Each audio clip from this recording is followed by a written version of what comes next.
Good morning, Morai v'Rabotai, Bruchim Habayim. We're continuing on Masechet Succah. We're on Daf Lamed Bet, Amud Bet, on the two dots on top of the Amud, 9 lines down from the top of the Daf. Today's Amud is being learned as a Zchut Refuah Shelema for Rachel Simcha Bat Nahid, for Michael Ben Nahid, and for Esther Bracha Bat Chaya, that they all have full recovery of Refuah Shelema Be'ezrat Hashem. Amen. This month's learning of the community has been dedicated graciously by the Shea family, Tayan family, and Cohen families. It should be an ultimate zchut for all of their mishpachot Be'ezrat Hashem. Amen.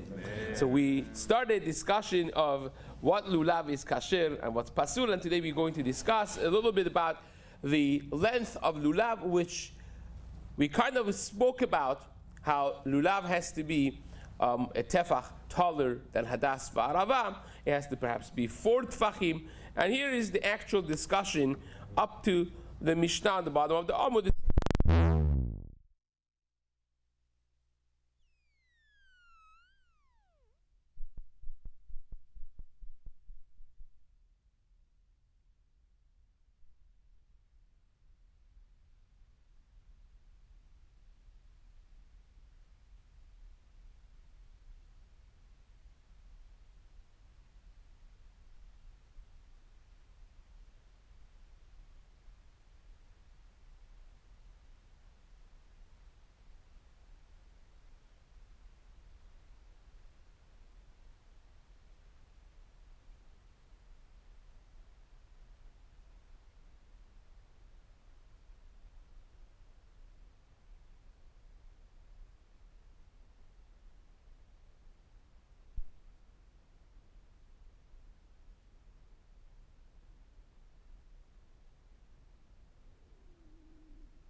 by 1 tefach from the hadas. Fine.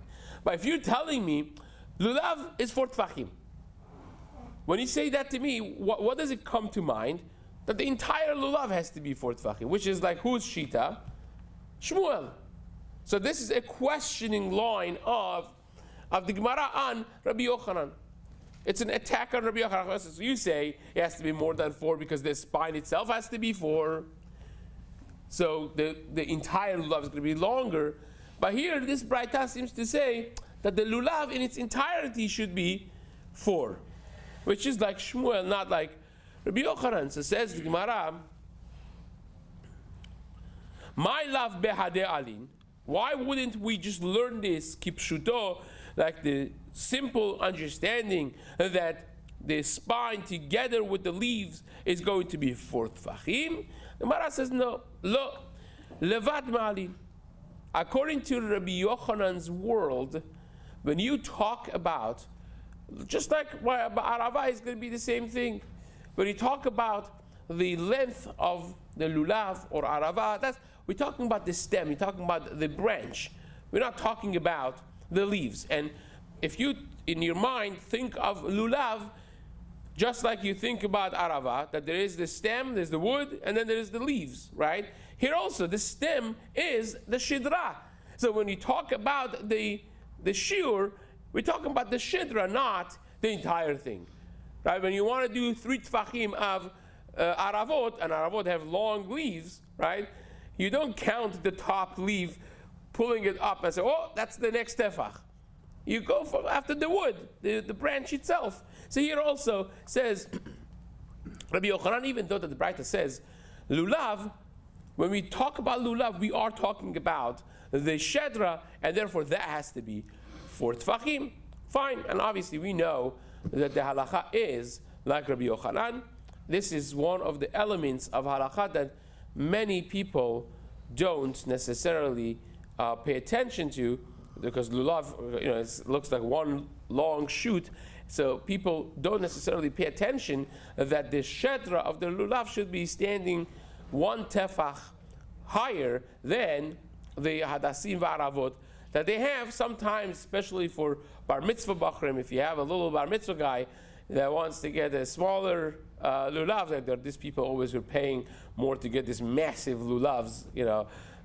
This is based upon a Magen Avram. Magen Avram says that a larger lulav, a larger etrog is hidur mitzvah. It's considered a hidur mitzvah. So I have a friend that every year he pays the people who cut the lulavim, because when you're there and you're cutting, you can cut taller ones, just hard to handle it without making it pasul. The transportation is difficult. They put them in boxes. But this fellow, pays to have like this massively long lulavim, and he always stands out when he's in any crowd, because he's like at least 2 or 3 feet longer than any other person's lulav. You have to be really careful when you do the nanuim, not to poke anyone. But that is obviously not a problem. But when you have this small, tiny lulavim, especially for the bar mitzvah bachrim, then sometimes you get into trouble. And sometimes also when you tie them together, you want it to be that the shedra stands tefach above the top of the hadasim v'aravot. So that is the shedra. We passing like Rabbi Yochanan, and that's important yidiyah to have as well. Says the Gemara, Gufa. Now we're going to go back to this discussion. Shiur hadas v'arava shlosha. This Braita that says shiur hadas v'arava, the length of hadas and arava has to be 3. Ve'lulav arba. And lulav is 1 tefach. More is arba. Rabbi Tarfon omer be'ama bat 5 tefachim. It's an ama of 5 tefachim. Now, the Gemara at this moment thinks be'ama shel 5 tefachim means Rabbi Tarfon is saying it doesn't have to be 3 tefachim, it has to be 5 tefachim, right? Which would make it very difficult. Now, parenthetically, the hardest one of the arba minim to find kosher ones is hadas. And people are completely oblivious to this, because if you don't learn halachot of hadas, don't know all the details of all the chumras that there are, and so on, It's, you could spend hours and hours and hours finding proper hadassim, and it's very hard to have hadas that's mishulash all the way through for 3 tfachim. And that's why the Gemara reacts very harshly to this. Amar Rava says, Shara le mareh le Rab Tarfon. Hashem should be mochel Rab Tarfon for saying such a thing. Hashta avot shlosha lo mashkichinan. We can't even find a hadas of 3 tfachim straight avot, meaning which means it has to be mishulash. Bat chamisha mibaya. Now you want to make it so much harder to find chamisha tfachim. You know how much harder that is? Now that's the initial understanding of the Gemara, that when he says be'amah shel chamisha tfachim, it means that we need a full amah of chamisha tfachim. So you need 5 tfachim length of hadas. Now Gemara is going to take that back in just a moment. Ki ata Rav Dimi, when Rav Dimi came from Eretz Yisrael, Amar, he explained Rab Tarfon, Amar, Amma bat shishat tfachim, aseh ota bat chamisha. It says, no, Rabbi Tarfon is not saying that. Rabbi Tarfon says you need 3 tfachim, but he's just qualifying the tfachim that you need. 3 of what type of tfachim? We already have had before. The amat binyan is different than a regular amma. We have amma 3 different types, but the 2 well-known ones is the amma bat chamishat tfachim and amma bat shishat tfachim. Now the length of amma is, we know how much it is. Is that divided to 5 or 6 will define your tfachim. The tfachim are different. So says the Gemara, that's what Reb Tarfon is coming to say. He says the Amma of shishat tfachim, if you would divide the Amma by 6 tfachim, and that's what you're measuring, you have to switch that to Amma bat chamishat tfachim.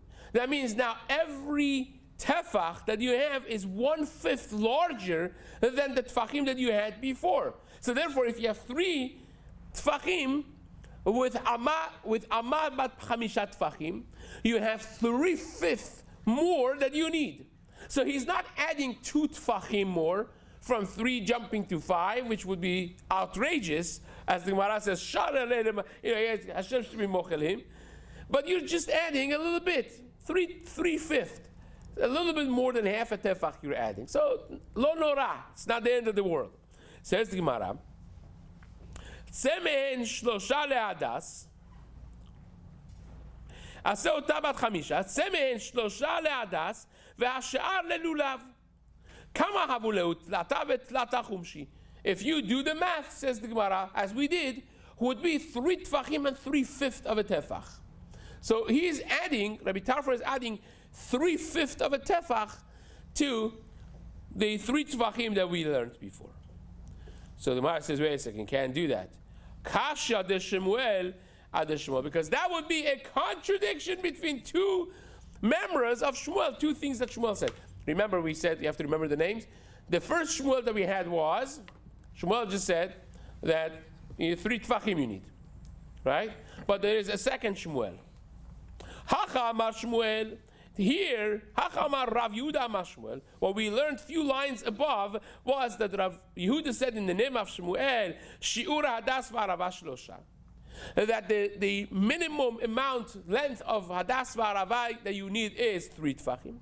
Ve'hatam amar Rav Huna amar Shmuel. We learned in a different memra, in the name of Rav Huna, who's calling Shmuel, halakha Rabbi Tarfon. The Shmuel said halakha is like Rabbi Tarfon. Rabbi Tarfon said just a moment ago, right, that you need the be'amah shel 5 tfachim, right, which we translated based on Rav Dimi, who came down from Eretz Yisrael. That means translate the Amma of 6 tfachim to Amma of 5 tfachim, which would add how much? 3/5 of a tefach, right? So now you're ending up with a dilemma, because Shmuel once said the minimum shiur is 3 tfachim. Have a nice day. And another time he said Achai like Rabbi Tarfon, which means the minimum shiur is 3 tfachim plus 3/5 of a tefach. A little bit more than 3.5 tfachim. So what happened with the half plus tefach? His contradiction. The Gemara says, lo dak. Sometimes you have such a thing. That's when it's a small thing, the Gemara rounds it up. So Shmuel rounded it up, right? This is very much lo dak, reminiscent of what we had earlier on in first perek, in Daf Chet, I think it was, right? That he said lo dak. You remember that? And the Gemara there said you could only say lo dak le chumra, but not le kula. You remember that? So you could round up something if you're being machmir by rounding up, but you can't round up to say something is kasher with 3 when you really need more. You need 3 and 3/5. Can't do that. You can't round up when you say really midoraita you need 3 and 3/5. But when I'm telling the halakha to the people, I said 3. We just learned about the petach of geinam up in the thing. You can't really, within the same blat, you cannot do that. That's for sure, right? So, says the Gemara, same question. Same exact thing we said in Daf Chet, that we could say lo dak lechumra, but you can't say lo dak lekula. Here comes out to be that Shmuel, who said halakha is like to be tarfon, he meant it. Halakha is like to be tarfon, that you need 3 and 3/5. And then when Shmuel was telling this shiur, the measurement in his halacha shiur, he said the shiur of hadas is 3 tfachim. And what says he rounded it up. He rounded the 3 plus 3/5, rounded it down to 3. And one says you can't do that. You can't round up the kula. You can't be maker. Emor the amrinan lo dak lechumra. You could say lo dak when someone is rounding up something lechumra. If you could be a little more machmir, fine. Making it simpler for people to remember. You round it up, but you can't round it down when it's the shiur. Lekula mi amrinan. You can't say that. And this is such a powerful question. The Gemara just drops it like a hot potato. Ki ata ravin. Now, oftentimes, when you're dealing with the Tanaim in Eretz Yisrael, or most Tanaim were in Eretz Yisrael, but many times when something has been said in Eretz Yisrael, and now you have people coming down from Eretz Yisrael explaining it, that's amazing, right? So here you have Rav Dimi. Now Ravin is another famous student that came from Eretz Yisrael to Bavel. So Gemara says, let me tell you what he said. Kiata Ravin Amar, he said Rabbi Tarfon did not mean this, meant exactly the opposite. In other words, I agree that Rabbi Tarfon is not saying 5 tvachim, that would be Vavela, right? He means you have to translate the amma of 6 to 5, but the other way around. You have to translate the amma of 5 that you are using. But Rabbi Tarfon says, Ba'amah shel chamishat tfachim means you're using the amma of chamishat tfachim. You have to do it with the other amma of shishat tfachim. Now, what would that mean in practical sense? That the amma is not changing. The shiur of amma we know. Now you are using this divided to 6. So whenever you say a tefach, right? Whenever you to 5, whenever you say a tefach is 1/5 of an amma. That's wrong. When you want a shiur of the actual hadas v'arava, you have to do an amma of a tefach of 6 tfachim per amma, which would reduce the shiur that you have by 1/6. So every tefach, when you say the shiur, the minimum measurement of the arava and the hadas is 3 tfachim, it means 3 tfachim that each one of them is 1/6 of a tefach smaller than what you're using. So therefore, when you have 3 of those tfachim, is 3/6 of a tefach smaller than 3 tfachim, which is, aka 2.5 tfachim, right? For all the math gurus, that people like their faces are like, it was enough we had to go through the math class, once. We don't want to deal with it anymore. But this is simple, right? If you translate the amma bat chamisha to amma bat shisha, now you're dividing every amma instead of 5 to 6. So every tefach that you had, now it's going to be a little smaller. How much smaller? 1/6. 3 of those is half a tefach. So you end up with the minimum shiur of 2.5. Tfachim would be the minimum shiur of your arava or your hadas. Now, says the Gemara, everything makes sense. Because when Shmuel was saying that shiur of of Hadass and Arava is like Rabbi Tarfon, he meant it. He passed it like Rabbi Tarfon. So what's the shiur? 2.5 tfachim. And when in his halacha shiur, Shmuel said the shiur is 3 tfachim, he was rounding, but he was rounding up lechumra, which is feasible. We could live with that. We could deal with that. So says the Gemara. Now we'll read through what we just said. When Ravin came, Amar, Amma bat chamishat tfachim, aseh ota shisha. You're working with Amma bat chamishat tfachim, you have to translate that to Amma bat shishat tfachim, which means semem shlosha lehadas, 3 of those tfachim for hadas, v'hasha'ar lelulav, and the rest would be for lulav. Kama havu lehu, if you add 3 of those tfachim, that each one of them is 1/6 smaller than the ones that you're dealing with, would be tere upalga, 2.5 tfachim, which would be the shiur of Rab Tarfon. So Mar says, sof kasha the Shmuel at the end of the day, Shmuel is inconsistent, because once he says 2.5, and another time he says 3, make your mind. Mar says, that's not a problem. Lodak, the third time, the second time when he says 3 tfachim, he is rounding it. Lodak, he was not exacting. He was saying a rounded up a number, but v'hainu lechumra lodak, and that is feasible because he did it rounded up, not down. He was machmir, so therefore that is something we could deal with. The Amar of Huna, Amar Shmuel, and that's what we had before. Rav Huna said in the name of Shmuel, halacha ke Rabbi Tarfon. The halacha is like Rabbi Tarfon. So that's the Mishnah that we had, the way we had it. Now we're going to talk a little bit about Hadassim. So we spoke in the previous Mishnah about Lulav. Now we're going to go again one by one through the psul of other species as well. Now, Hadas HaGazul, we have the perek started with Lulav HaGazul. Now we're going to go to Hadassim.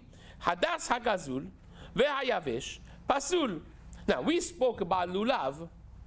We saw that there are 2 different psulim that could exist potentially.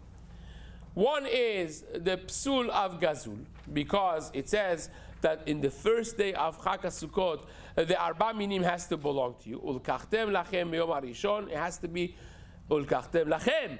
Lachem means it has to belong to you.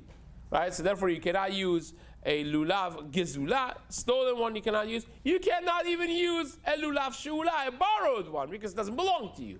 And that applies to all of the 4 species. You cannot use a lulav that's gazul, you cannot use a hadas that's gazul. And we also saw that just like pre-etz hadar, the etrog has to be hadar, has to be beautiful. We learned that lulav also has to be beautiful. Right? Now, in the next daf, Daf Lamed Gimel, we're going to also learn that hadas has to be beautiful. Now, whether or not that makes a difference in the halachot of lulav versus hadas, we shall see. It's machloket rishonim really, Rabad, Rambam, Meiri, because as we mentioned before, by etrog and by lulav, the psul of hadar, the psul of being beautiful, is across the board throughout the entire Chag. If it's not hadar, if it's not beautiful, it's pasul. Right? So therefore, lulav hayavesh, if it's completely dried up, is not just pasul in the first day, but pasul in the last day also. Whereas, if it's not yours, it's only a problem the first day. The second day, it's fine. You could borrow it from someone and use it. That's not an issue. Right? It's not an issue. The first day has to be yours. By the way, the Ben Ish Chai, you know what, let me just say this and we'll restart the Mishnah afterwards. The first Shuvah that Ben Ish Chai ever wrote in his life as a 16-year-old boy was when, and this gives you a little bit of life appreciation, was when he was 16 years old and his father, who was the Rav of Baghdad, the main Rav of Baghdad, was asked on Yom Tov night. So this is hours before everyone has to go to shul and take the lulav and etrog. They came to him and they said there is only one kasher etrog in Baghdad. Can you imagine that? It's talking about like, Rabbi Sion Chazan writes that by the drashot of the Ben Ish Chai, every Shabbat you had 3,000 people, right? Shabbat afternoon, hashtag Shabbat afternoon shiur, right? Says 3,000, 4,000 shiur people, and by before Chag was what? You get 10,000 people. Imagine a community like that, one etrog. And that even was not unsketched because the house that this etrog grew up in belonged to, let's call him Reuben, and Reuben died a few months ago and left a bunch of kids, one of which is not bar mitzvah yet. So you have an etrog that is owned collectively by the Yatomim, and one of them is a minor. So you say, what's the problem with that? The problem with that is a minor cannot give you ownership of something. It cannot be makneh, it could be koneh, cannot be makneh. So therefore, if you were stingy enough not to buy a thing for your 9, 10, 11, 12-year-old boy, their own thing, or you didn't have available, and you want to be chinuch, mitzvat chinuch, you should not be giving to him the first day of Chag your lulav and etrog, because once you give it to him, then you can't get it back from him, and it's not going to be yours anymore. So you first do your mitzvah yourself, right? Or you could talk to Daniel and get the extra set, right? Well, you first do your mitzvah yourself, and then only then you give it to your son to be yotze, because then second day you don't need it to be yours anymore, right? See the difference? So the Ben Ish Chai stayed up the entire night. By the morning when they came to the study of, they had thousands and thousands of Sfarim, Yerusha, and they say he was there with hundreds of Sfarim open, which became the platform to that first tshuva. It's actually printed as the first tshuva in his small sefer Rav Brachot, for those who are familiar with the Sfarim of the Ben Ish Chai. So that tshuva was initiated when he was a 16-year-old boy, whether or not the people could actually say bracha and be yotze with that etrog, which was partially owned by a minor in the first day of Chag Sukkot. And Bezat Hashem will discuss maybe what he says in a different time. Thank you very much.